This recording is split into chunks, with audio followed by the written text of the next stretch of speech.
हसन साहब से गालिबन राब्ता मुनक़ता हुआ है। सलमान गनी साहब, आपकी जानिब आते हैं। सलमान साहब, ये ऑडियोज़ तो आ रही हैं, एक तो ये कि आपको लगता है कि यहाँ पर सिलसिला रुकेगा, और दूसरा एक क्वेश्चन जो कि अभी तक उठाया नहीं जा रहा कि ये आ कहाँ से रही हैं? अभी जो आप बात कर रहे थे कि क्या हुकूमत इसका नोटिस नहीं ले रही, मेरा ख्याल इस वक्त वैलिड पॉइंट ये है कि ये जो कुछ हो रहा है इससे पाकिस्तान के अंदर एक कंफ्यूजन तारी हो रही है। और खान साहब जलसे के अंदर तो मुल्की मफादात की बात कर रहे हैं, रियासती मफादात की बात कर रहे हैं, साथियों की बात कर रहे हैं, लेकिन दूसरी तरफ वो अपने साथियों को बार बार ये कह रहे हैं कि अमेरिका का नाम नहीं लेना। बिल्कुल आपने अमेरिका का किसी तरह नाम नहीं लेना। तो बात ये कि वो डरा किससे रहे हैं? देखिए, बात ये कि हमारा बड़ा सियासी अलमिया ये है कि हमारी जो लीडरशिप है वो लेकिन वो ये तो शुरू में कह रहे थे ना कि नाम नहीं लेना, जब बिल्कुल स्टार्टिंग में इनकी बात हुई है, बाद में तो खुलकर नाम ले रहे हैं ना। ये मीडिया का रोल है कि मीडिया ने इस तरह के क्वेश्चन किए कि उन्होंने उन्हें एक्सपोज किया कि भाई आप किसके खिलाफ यहाँ पर बयानियां बनाने की कोशिश कर रहे हैं। और ये बात जो कामरान शाहिद साहब कर रहे हैं वो बात बिल्कुल दुरुस्त है। उस बात को मैं आगे बढ़ाना चाहता हूँ कि आप पाकिस्तान के अंदर एक कंफ्यूजन तारी करने की कोशिश कर रहे हैं। आप अपने आप को सबसे बड़ा मुहिब वतन भी कह रहे हैं, दूसरी तरफ पाकिस्तान के रियासती इदारों को आप कंट्रोवर्शियल भी बनाने की कोशिश कर रहे हैं। ये दोहरा किरदार पाकिस्तान में नहीं चलेगा। और बात है कि आपके नजदीक आपकी मकबूलियत ही सब कुछ है, आपकी सियासत ही सब कुछ है। पाकिस्तान के अवाम ने तो आपको पाकिस्तान का सबसे बड़ा मनसब दिया था, इसलिए दिया था कि आप पाकिस्तान की सियासत में एक तब्दीली लेके आएंगे और पाकिस्तान की रियासत को मजबूत बनाएंगे, पाकिस्तान के अवाम को खुशहाल बनाएंगे। लेकिन बदकिस्मती यह है कि हमारी सियासी लीडरशिप जब मसनत इक़्तिदार पर पहुंचती है तो फिर सब कुछ उनके सियासी और उनके जाती मफादात उनके सामने होते हैं। मैं समझता हूँ ये बात, आपका क्वेश्चन बिल्कुल वैलिड है।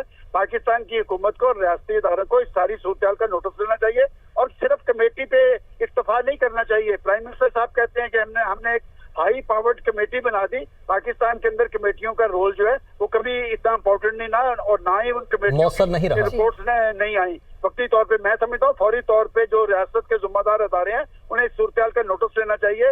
ये पाकिस्तान की रियासत को कमजोर करने की एक मुनज़्ज़म साजिश है, एक मुनज़्ज़म साजिश है ये कमज़ोर करने की। साथ ही मौजूद रहेगा दिल वड़ाइच ने भी हमें ज्वाइन किया। दिल वड़ाइच, जैसे कि पार्ट 1 आया, पार्ट 2 आया, मजीद ये ऑडियो लीक्स आने का सिलसिला जारी रहेगा या कभी इम्कानात हैं कि रुक सकता है? हाँ जी, ऐसे लग रहा है कि ये ऑडियो लीक्स शुरू ही शायद इसलिए हुई थी कि ये बात जो है ये तो साइफर पे आके इसके इर्द गिर्द घूमना शुरू हो गई है। असल बात ये है कि हुकूमत ने इसको पॉलिटिकली खेलना है या कानूनी मैदान में भी इसको लेके जाना है। मेरी इतलात ये हैं, अभी तक हुकूमत इस मामले को कानूनी मैदान में किसी फोरम पर ले जाने के लिए अभी तक तैयार नहीं है, ना ही लॉ मिनिस्ट्री ने ऐसा कोई मशवरा दिया है। और इसमें बड़ी इसकी कॉम्प्लिकेशंस हैं। इसमें किस एक्ट की खिलाफ वर्जी हुई है, जो इसमें कहा जा रहा है कि सीक्रेट जो एक्ट है उसकी खिलाफ वर्जी हुई है, तो उसके बहुत से पहलू हैं। फिर उसमें इमरान खान ये कह रहे हैं कि ये वीडियो कौन सामने लेकर आया है।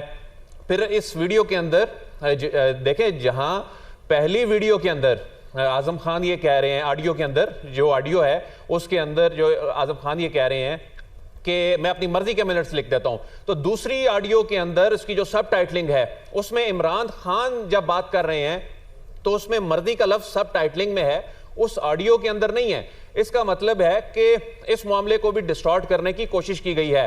तो एक बात तो बड़ी वाज़ेह है कि इस अहम हसास मामले पर सब सियासत खेलना चाहते हैं। अगर ये सब कुछ था, अगर उस वक्त ये सब चीजें हुई, यकीनन ये ऑडियो जिसके पास थी, ये ऑडियो जो है ये रिकॉर्डिंग में आई, जाहिर है ये सब चीजें इदारों के इल्म में भी थी। जब नई हुकूमत आई इसके इल्म में भी होगी, इंटेलिजेंस ब्यूरो जो है। और इमरान खान ने इशारा तो हुकूमत की तरफ किया था कि ये मुझे पता है ऑडियो कहां से आ रही है। अब मामला ये है कि 4 महीने गुजर गए, इस सारे मामले पर फिर ये 4-5 महीने खामोशी क्यों रखी गई? इस पे कोई फोरम हरकत में क्यों नहीं आया? इमरान खान भी इस मामले पर अहम इदारों और इंस्टीट्यूशंस को इस मामले में लेकर आना चाहते थे, घसीटना चाहते थे। और देखें, उन्होंने सबसे पहले वजीर आज़म की जो ऐवान है उसका इस मामले में इस्तेमाल किया, उन्होंने ब्यूरोक्रेसी का इस्तेमाल किया जिसकी वफादारी सिर्फ रियासत पाकिस्तान के साथ होनी चाहिए।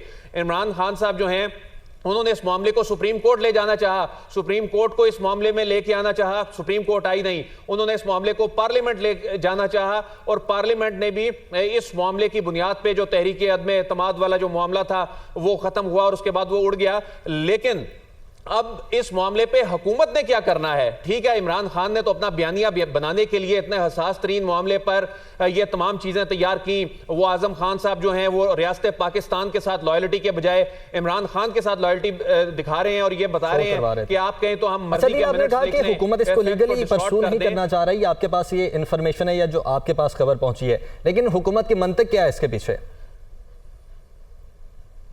जी, हुकूमत के कुछ अहम लोगों से जो मेरी बातचीत हुई है, जब मैंने पूछा कि इस मामले पे कानूनी पहलुओं पर किस तरह से आप इस मामले को लेकर चल रहे हैं, तो हुकूमत ये समझती है, हुकूमत की लीगल टीम ये समझती है और ये लीगल अमूर चलाने वाले लोग ये समझते हैं कि ये मामला इतना आसान नहीं है। और इसमें देखें, इमरान खान जो हैं वो उन्होंने खत तो लहरा दिया, अब ये चीज जरूर एक्सपोज होगी। हुकूमत ये एक्सपोज करने में जरूर खुश नजर आती है कि देखें जी, वो जो खत लहरा रहे थे और कह रहे थे ये को अमेरिका ने खत लिख दिया, वो खत जो है वो मिनट्स ऑफ मीटिंग थे, ये एस्टैब्लिश करने में जरूर कामयाब हो गए। वो ये कह रहे हैं कि देखें जी, ये एस्टैब्लिश करने में हम कामयाब हो गए, अवाम के सामने रखने में कामयाब हो गए कि देखें किस तरह जो मिनट्स ऑफ मीटिंग्स हैं इसको डिस्टॉर्ट किया जा रहा है और किस तरह से थ्रेट का लफ्ज जो है उसमें ऐड किया गया है। ये तो उन्होंने अवाम के सामने रख दिया, लेकिन असल मामला ये है कि इस रियासत के साथ, इस मुल्क के साथ, इस सिस्टम के साथ जो कुछ हुआ है,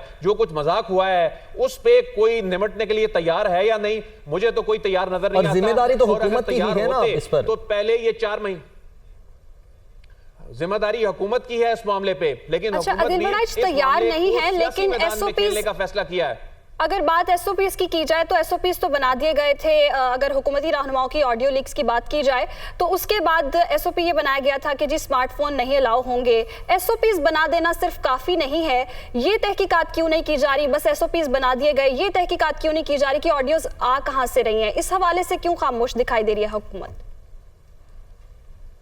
देखें, इतने रोज गुजर चुके हैं, इतने रोज गुजर चुके। हाई पावर्ड कमीशन, पहली बात यह है कि इतना ताखीर से ये अनाउंसमेंट की गई और बड़ा मुबहम सी उसमें एक बात सामने आई कि जी राना सनाउल्लाह उसको हेड करेंगे, उसमें कौन लोग होंगे, ये तो इतना हसास तरीन मामला है कि मुल्क की क्रेडिबिलिटी का मामला है। इस मामले में तो अब तक जिस तरह ये ऑडियो लीक्स भोंचाल लेके आई हैं, तो इसमें तो मुतलका लोगों को इसमें भोंचाल ले आना चाहिए था, इसमें तो हुकूमत को नींद नहीं पड़नी चाहिए थी, लेकिन अभी तक इस पे कोई पेशरफ्त नजर नहीं आती। इसमें कोई पेशरफ्त अभी तक नजर नहीं आ रही। कामरान शाहिद साहब, आपकी जानिब आऊंगा।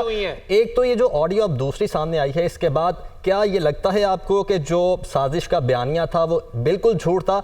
और दूसरा, इसके बाद अब जो पाकिस्तान तहरीक इंसाफ के सपोर्टर्स हैं, क्या वो भी थोड़ा सा शऊर ला सकेंगे अपने अंदर कि भाई जो साजिशी बयानिया था वो सिर्फ झूठ का पलंदा था, उसमें हकीकत कुछ नहीं थी?